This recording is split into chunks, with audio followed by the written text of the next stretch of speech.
So I have a standard rant. I call it my standard rant about the history of classical music in America and what went wrong and what can be done about it. And it begins always with a quiz. I ask people to guess the composer, and I play something at the piano. This is what I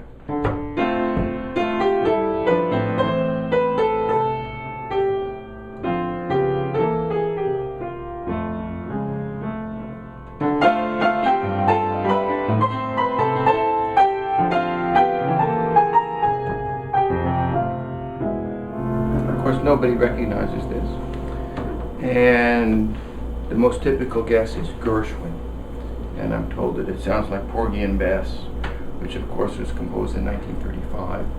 So everyone is properly amazed when I say it's Dvorak. This is the F major humoresque, composed in 1894. And it does sound like Gershwin. And the reasons that it sounds like Gershwin pertain to what seems to me one of the strangest and most inspiring stories in the history of classical music in America. It's the story of Dvorak in America. Dvorak was here for 3 years, from 1892 to 1895. He was invited by a visionary music educator named Judith Thurber, who was a graduate of the Paris Conservatory. She created a National Conservatory of Music in New York with the purpose of keeping gifted young American musicians in the U.S. so they wouldn't go off to Vienna and Berlin and Paris as she did in order to study music. This was not a chauvinistic aspiration, it was a practical strategy for creating what she called an American school. She was trying to foster an American repertoire, concert repertoire that Americans would recognize as their own, because in 1892 most classical music composed by Americans, if we were to hear it today, would sound to us German, or perhaps in some cases French. Dvorak was unaware of this until he arrived in New York. She handed him this mandate. He accepted it eagerly because, as she knew, he was a cultural nationalist, the son of a butcher, an instinctive Democrat, and he believed that great music sprang from the soil. So his first question was, where is your folk music? And he chiefly found it in 2 places, among African Americans and Native Americans. He'd probably never met a black man in his life. He'd never heard the repertoire that we call spirituals. He was smitten, as if by an epiphany, by the stature of this music. And he famously and controversially said in the New York Herald that a great and noble school of music would be founded upon the Negro melodies. And by Negro melodies he meant both minstrel songs by Stephen Foster, which he adored, and the music we call spirituals. Like most Europeans, or many Europeans of his generation, he was fascinated by Indians. There were none in Europe. So his second source, the second route for an American music that he identified was Native American lore and music. And he spent a lot of time with Indians in Iowa. He knew what their music sounded like. He knew what their dances looked like. To a remarkable degree, he became an American composer. And I played that humoresque in order to prove this point, which otherwise sounds completely implausible. This is not like Mendelssohn composing the Italian symphony with a tarantella in Italy. This is a composer who changes his identity. The closest thing I know is Kurt Weill in America, which took 15 years. But Dvorak virtually overnight became a different composer than the one he had been. And even more amazing is that the music we know best by Dvorak was all composed in America. The cello concerto, the American quartet, the New World Symphony, as well as pieces like that humoresque, the American Suite, the Violin Sonatina, and others as well. His productivity in this country was incomprehensible.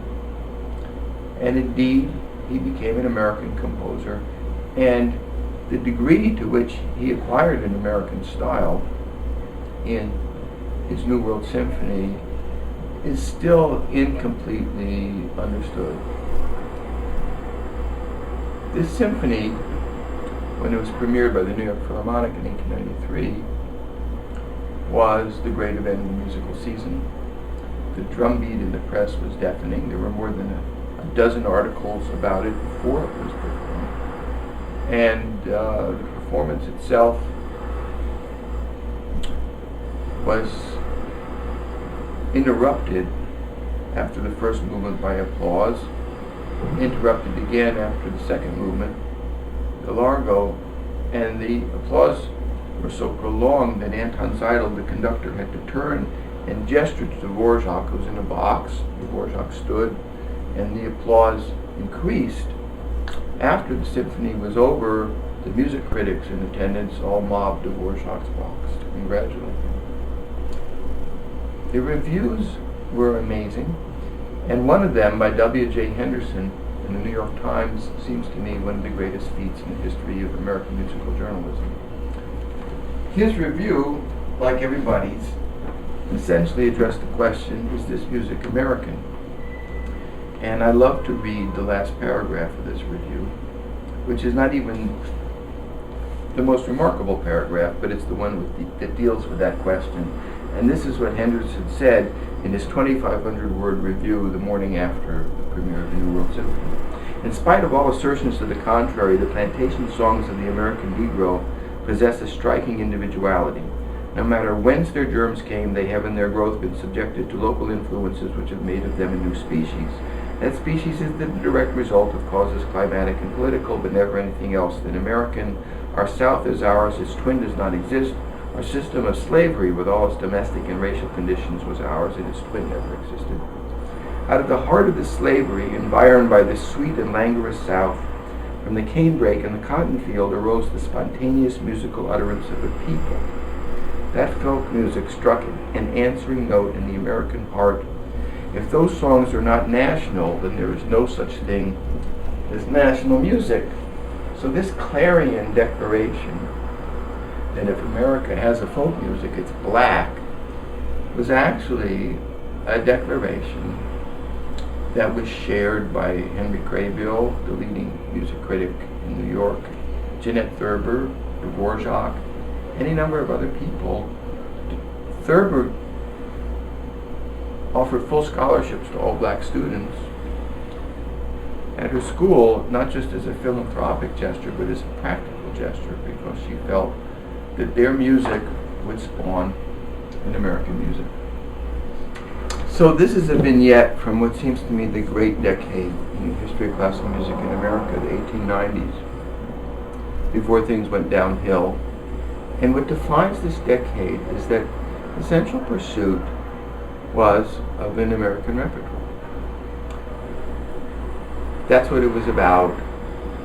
People like Dvorak and Thurber would never have imagined that in the year 2014, American orchestras and American opera companies would still mainly be performing European works. It was assumed that we would have a normal musical high culture, just like the Germans or the Russians or the French, grounded in a native repertoire. Classical music in this country obviously is initially borrowed from Europe.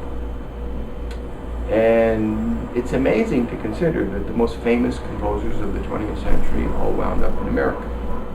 Stravinsky, Schoenberg, Hindemith, who am I leaving out? Bartók. And if you look at these four guys, not one of them is a Dvorak. None of them, I would say, cared about the future and the fate of classical music in the United States to the degree that he did. I mentioned Anton Seidl, who conducted the premiere of the New World Symphony. He's my hero. I wrote a book about him, Wagner Nights. He was known to his friends as an Americomaniac. Seidl was a protege of Wagner. He lived at Bonfried, Wagner's house. He was one of the great conductors of his generation. He moved to New York. He became an American citizen. He had a summer house in the Catskills. He didn't even go back to Europe in the summers. He thought Brahms was a lesser composer than MacDowell. He was a ceaseless sponsor an advocate for the American composer. His proteges included Victor Herbert. Craybill, who I mentioned, the leading New York critic, was also involved in the same enterprise. He was close friends with Seidel. He was constantly feeding Dvorak specimens of Native American song and African American song. Craybill wrote the first scholarly book on African American folk song. I also want to mention Henry Higginson. Amazingly, in this story, which I've told many times, of the history of classical music in America, the two most colossal figures are not composers. One is Henry Higginson, who invented, owned, and operated the Boston Symphony, and the other is Theodore Thomas, who had his itinerant Thomas Orchestra, which performed throughout the United States. Let me say a few words about each of them, because no composer ever exerted as great an influence on our musical culture as did Higginson and Thomas. Higginson is a man who went to music school in Vienna, decided he didn't have a vocation as a musician, and so his crowning aspiration in life was to found a great concert orchestra in his home city of Boston. It's the city in which he lived. He actually wasn't born there. So he amassed sufficient capital as a banker that he could, in 1881, announce in all the Boston papers that he had formed the Boston Symphony. And it would give 2 concerts a week and be of a certain size, and the tickets would be inexpensive. And in the blink of an eye, the Boston Symphony, as we know it today, was born. And nearly from its inception, it was a great orchestra of world stature. A useful criterion, maybe even a necessary criterion, for a concert event is sense of occasion. Does it create a sense of occasion? And if you look at the early history of the Boston Symphony, and Higginson was running it until the First World War, every concert generated a sense of occasion. When I say he was running it, what I mean is he paid all the salaries, he chose the music director, he made up any deficits. The music director set artistic policy, but if Higginson didn't like him, he replaced him. And he hired with these 2 conductors of genius, Artur Nikisch, who became the leading concert conductor in Europe, and Karl Muck. Sense of occasion. I list 5 factors that guaranteed a sense of occasion every time the Boston Symphony gave a concert in the old days. The first was you couldn't hear a great orchestra in your living room. There were no CDs or phonographs or radios. The second is that you couldn't hear a great orchestra, period, in the U.S. unless it was the itinerant Thomas Orchestra or the Boston Symphony. The third is that the audience in Boston cared about new music, a new symphony by Tchaikovsky or Dvorak or Brahms. The fourth was that they were keenly interested in local composers. And every time George Chadwick or Arthur Foote or Amy Beach wrote a new piece, it was performed sometimes under the composer's baton or with the composer as piano soloist by the Boston Symphony. Everybody knew that Chadwick wasn't Beethoven, and it didn't matter because this was a musical community. And that brings me to my 5th factor, which is the orchestra embodied the culture of the community. That's a phrase I borrow from Theodore Thomas, whose credo was, a symphony orchestra shows the culture of the community, not opera. Why not opera? 1, because it's in a foreign language, and 2, because it bears the taint of the theater. So Thomas is like the Johnny Appleseed of American symphonic culture. He creates a world-class orchestra that can only stay in business if it tours. Because if it stayed in one place, it couldn't perform often enough. And he tours north, south, east, west, and instills not only a notion of symphonic music, but even more important, the notion that if you've got a great city, you need a great orchestra. I'll skip my little stories about Thomas who in 1891 became the founding music director of the Chicago Symphony, then called the Chicago Orchestra. But I'll just mention parenthetically that the reason the Chicago Symphony, unique among American orchestras, retains an identity, a musical identity, it's a German orchestra, is that in its first half century it only had two conductors, Theodore Thomas and Frederick Stock, who had been Thomas's assistant. It's also the only American orchestra whose founding music director was a great conductor. So think about that, two conductors in 50 years. So all of this dissipated. Dvorak went back to Bohemia, Thomas died, Higginson died. Dvorak left an interesting legacy, mainly through his African-American assistant, Harry Burley, who became the first person to sing plantation song as art song, and his transcriptions of Deep River or Swing Low Sweet Chariot are still heard today, and they're the ones that were sung by Marian Anderson and Paul Robeson. So this whole genre of the spiritual as a solo song really begins with Dvorak and with Burley. What happens next in this saga after World War I is the advent of what I call the culture of performance. What defines American classical music is not the composer, it's the performer. It's the great violinist, the great pianist, the great orchestra, the great conductor, and we proudly presented to the world Vladimir Horowitz and Jascha Heifetz and Arturo Toscanini and Serge Koussevitzky and Leopold Stokowski and the New York Philharmonic, the Philadelphia Orchestra, and the Boston Symphony. So my most notorious book is called Understanding Toscanini, How He Became an American Culture God and Helped Create a New Audience for Old Music, published in 1987 to enormous consternation. Because in 1987 there were a lot more people alive than there are today who remembered that this guy, Toscanini, a conductor, an Italian conductor, was for decades known in the United States as the world's greatest musician.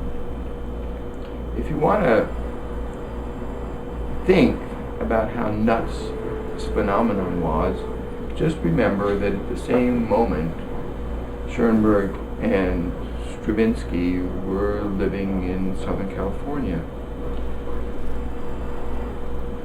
When Toscanini toured the United States in 1950 with his NBC Symphony, this was called A Great and Lasting Monument to American Culture by NBC.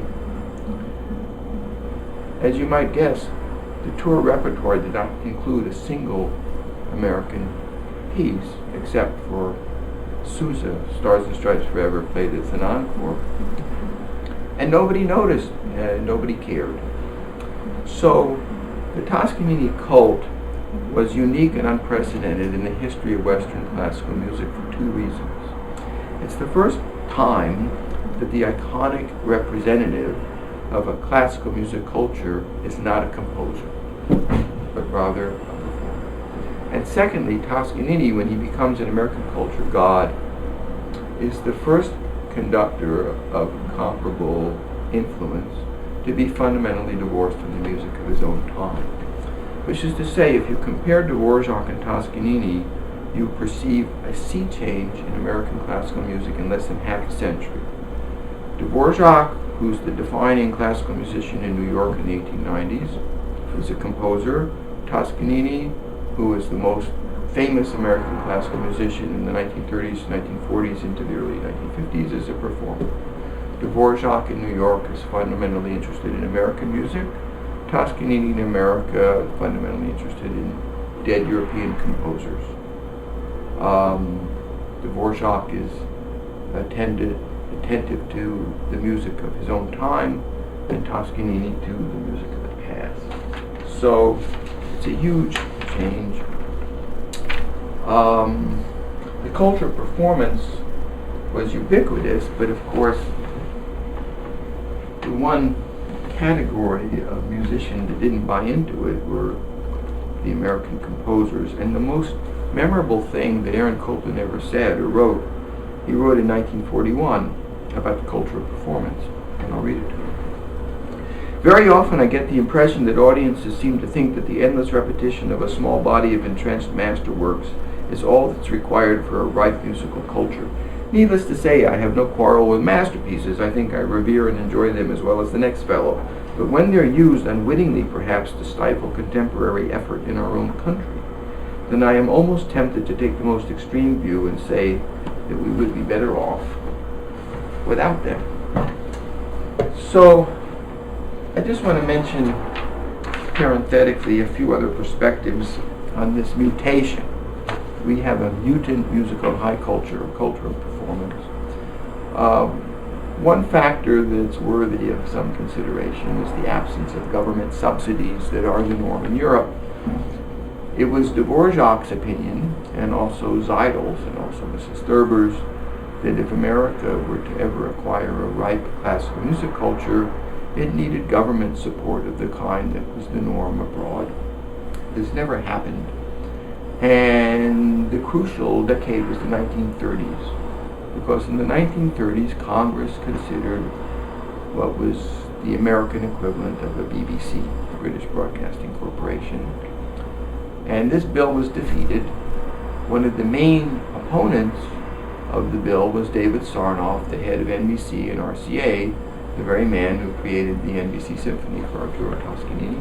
Sarnoff was a music lover, born in a Russian shtetl, but he completely bought into the culture of performance. He didn't realize what a hermetic view, what a narrow view he had of greatness in music. It was all about dead European masters. And another guy I gotta mention is Arthur Judson. Judson was the Robert Moses of classical music in America in the first half of the 20th century. He was the main power broker. At one and the same time, he ran the Philadelphia Orchestra, the New York Philharmonic, and Columbia Artists Management, which he founded and which managed most of the important instrumentalists and conductors. This conflict of interest was sometimes pondered, and Judson's critics looked for a smoking gun. They looked for evidence that his orchestras favored engaging Columbia artists. But the smoking gun with Judson is a different gun, and it has to do with repertoire. And I discovered it in the New York Times in 1931, and it's on page 429 of my book. This is Classical Music in America, a History.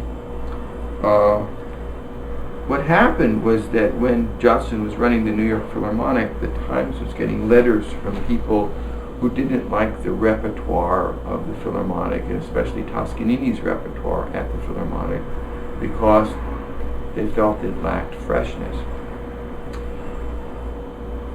So Judson, who rarely said anything in public, wrote a letter to the New York Times, and this is what it said. There are certain composers like Bruckner and Mahler who have not yet been accepted heartily by the American public. Certain of their works are played from time to time, and it may be that they will gradually attain their permanent place in the repertory. We can only go as far as the public will go with us. And then he commented specifically on Toscanini's penchant for repeating certain standard works.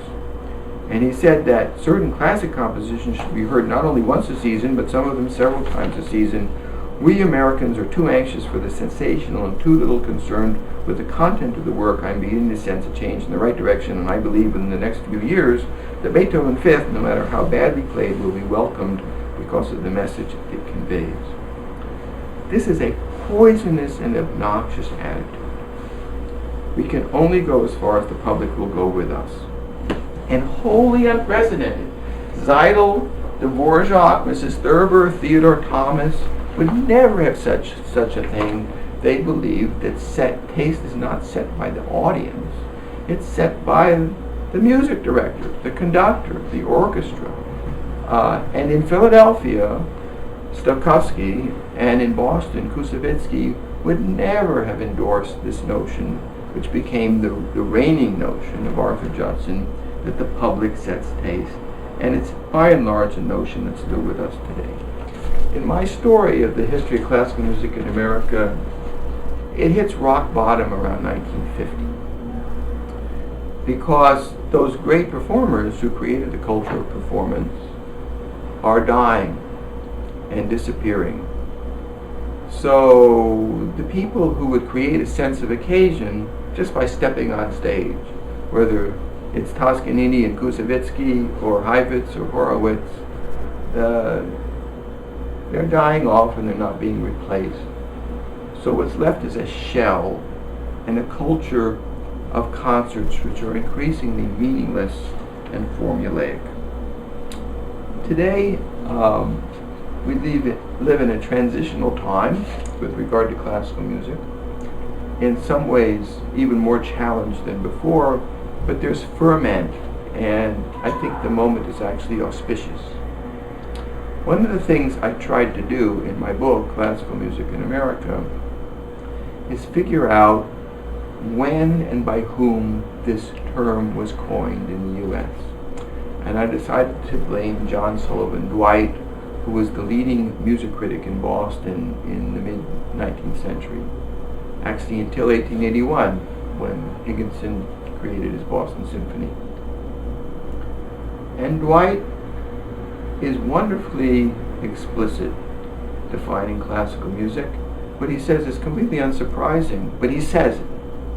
And what he says is that classical music is the supreme stratum of musical expression, better than popular music. And he calls Stephen Foster's Old Folks at Home a melodic itch. And he also hates the music of Louis Moreau Gaucher. So this definition, which was useful in its day, is insidious today.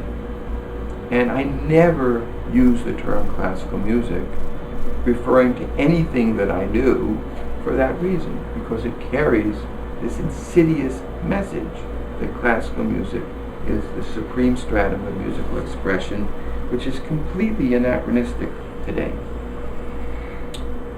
Leonard Bernstein, in his Norton Lectures, which he titled The Unanswered Question in 1973, which some of you may know from DVD, they were shown on TV, asked the question, the unanswered question, whither music in our time, and he couldn't answer it. Bernstein was upset about the disappearance of tonal music, and he auditioned Stravinsky and Schoenberg and other more recent composers in his lectures and wound up lecturing about Mahler instead, with a sense of hopelessness for the future.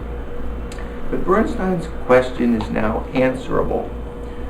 And the answer has been provided by composers like Steve Reich, Philip Glass, and John Adams, whither music in our time. So what we discovered was what refreshed this enterprise of classical music, which was on its last legs, was non-Western music and popular music.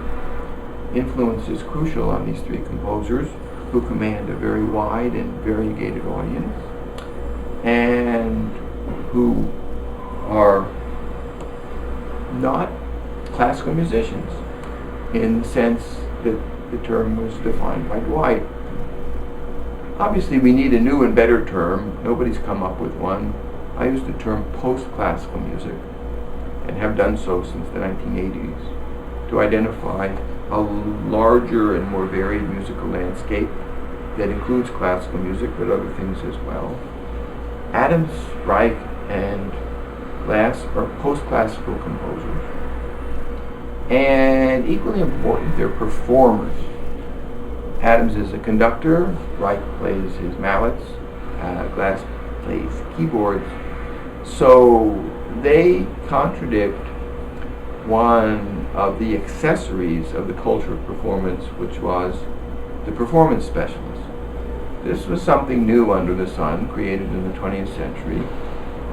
When I meet with pianists, the first question I ask is, can you think of an important pianist before the year 1900 who was not also a significant composer or conductor? It turns out there's one, only one, Vladimir de Hoffmann. But this notion of a pianist who only plays the piano, or a violinist who only plays the violin, or a conductor who only conducts, or indeed of a composer who only composes, this kind of specialization is a 20th century phenomenon. And even though most music schools and conservatories haven't noticed it, it's already growing extinct. Let me finish by just going back to Dvorak and why he seems to me still relevant and inspirational. He would never have dreamt that in the 21st century, classical music in America would still be a Eurocentric enterprise. If you had told him that that was going to be the case, he would have thrown you out the room. His notion of classical music was an inclusive notion. It was an ecumenical notion. For him, great music could have been composed by Stephen Foster or created on the plantation by enslaved African Americans. His New World Symphony remains the best loved, most popular symphony ever composed on American soil. And I'm obsessed with this work and its American style. So I'll just finish by telling you a story about what happened in 1993 when I was the executive director of the Brooklyn Philharmonic. And it was time to celebrate the centenary of the New World Symphony, 100 years old. I was not surprised to notice that across the river, the New York Philharmonic was not celebrating this centenary, even though it premiered the New World Symphony. And my audience at the Brooklyn Academy of Music was very familiar with the New World Symphony. It would have served no purpose just to perform it. I needed to defamiliarize this work and refresh its impact. This was a moment when a music historian named Mike Beckerman was doing unprecedented research into a stray remark made by Dvorak that had long been forgotten. He said the middle movements of the New World Symphony were inspired by the Song of Hiawatha by Henry Wadsworth Longfellow. In 1893, the Song of Hiawatha was still the most read work of American literature. Everybody who first heard the New World Symphony in New York and Boston had read the Song of Hiawatha, which dates from the 1850s. For half a century, it was our Beowulf, our Nibelungen. And what Beckerman showed was a very close alignment between the poem by Longfellow and the symphony by Dvorak. So it turns out the opening of the scherzo is the dance of Palpakiwis, a whirling and spinning dance performed at Hiawatha's wedding. The death of Minnehaha is the C-sharp minor episode in the Largo. The whole piece is suffused with these African American and Native American roots, which Dvorak hoped would foster an American school. Here's an Indian theme from the first movement. This is Dvorak's Indian mode. It's got open fifths. It's sad.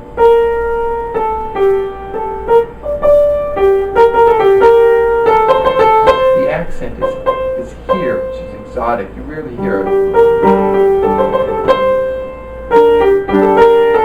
It's modal. And he does something beautiful when he repeats it. In the second violin's pianissimo, the first violin's just playing octaves, and the cello's playing cello pizzas. To me, that's like a ghost image of the theme. And the reason that Dvorak would have thought of this as a ghost image is that Indians were growing extinct. It was widely believed in 1893 that they would soon disappear completely. So the plight of the Native American, the plight of the African American, this is what registered with Dvorak. And I'm sure that subliminally, however unconsciously, we experience this work as so beloved because it's an act of compassion. Without a doubt, on one level, what this symphony is about is it's a requiem, it's an elegy for the vanishing Native American. That's why it's so sad. And that's why it ends with a dirge. These are timpani taps. So, why why does a symphony end with a funeral march and with a final chord that dissipates into silence? In my experience, if you ask a conductor, he won't have an answer. But you can't conduct the symphony. You can't even listen to the symphony without a story for the ending. It's one of the strangest endings in the symphonic repertoire. Symphonies don't normally end with a dirge. And if you want a story, you can make up any story you want. For the ending of the New World Symphony, there's one at hand that fits. And it is the ending of the Song of Hiawatha, where Hiawatha sails into the purple mists of evening. So going back to 1993, what I did was with a colleague with whom I've worked ever since, the video artist Peter Bogdanov. I created a visual presentation for the Largo and Scherzo of the New World Symphony, and it was projected on a screen over the head of Dennis Russell Davies, the conductor. And this visual presentation comprised text from the Song of Hiawatha and famous iconic paintings from the second half of the 19th century by landscape painters like Frederick Church and Albert Bierstadt, and Indianist painters like George Catlin. And this has since been used by many orchestras, including the New York Philharmonic and also a couple of orchestras abroad. And maybe what you could do, Eric, is you could interpolate. It's online. If you go on YouTube, you just type in New World Symphony visual presentation, and maybe you could interpolate the opening of the Scherzo, which shows Frederick Remington's painting of the Dance of Palpakilis, and also my favorite section, which is the Death of Minnehaha, which again includes a Remington painting of Minnehaha dying in winter, and the shuddering tremolos in the violins evoke the coldness of the winter famine.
The other thing I'd like to mention is the Hiawatha melodrama. This is only about a year old, but a melodrama in music combines the spoken word in music, and with Mike Beckerman, the music historian I mentioned, I've created a 35-minute Hiawatha melodrama, which tells the whole story of Hiawatha with music by Dvorak, mainly culled from the New World Symphony. And in this case, if you go on YouTube again and type in Hiawatha melodrama, you can both hear and see the penultimate movement, which is the slaying of Palpakilis. So what I'm talking about ultimately are two things. The first is the story of Dvorak and his efforts to help Americans do something they never did, which is create a native repertoire that was of sufficient scope and caliber that it could anchor the project of an American classical music. And the other thing I've been talking about, however parenthetically or incidentally, is how to produce concerts. I'm a radical subversive on this topic. I believe in thematic programming. I think all concerts should be thematic, not just because of their intellectual content, but I think music has more impact when it resonates with the music around it. So when we did the New World Symphony in Brooklyn, the first half of the program was the Dirge from the Indian Suite by Edward McDowell and the Gaelic Symphony by Amy Beach. McDowell's Indian Suite is precisely concurrent with the New World Symphony, which of course also has a dirge, and is engaged, however less successfully, in the same project of mining the Native American as a source for an American style. And the Gaelic Symphony could only have been composed with Dvorak's example, because this was Amy Beach responding to the New World Symphony and attempting to write a symphony with folk roots. Many other things happen when you program thematically. It makes it possible to collaborate with educational institutions, including high schools and universities and conservatories, and orchestras need to do this because they're so isolated and so anachronistic and so hermetic. So my orchestra in DC, Postclassical Ensemble, which both created and premiered the Hiawatha melodrama last spring and has now recorded it, has an educational partner, which is Georgetown University. And all of the programming we do is collaborative. We regularly partner with the National Gallery of Art, especially the film division, which on occasion will do 3 or 4 weeks of film. When we did a Shostakovich festival, we had a festival of films scored by Shostakovich at the National Gallery of Art. So that's a new world for the orchestra, and I think it's a necessary new world.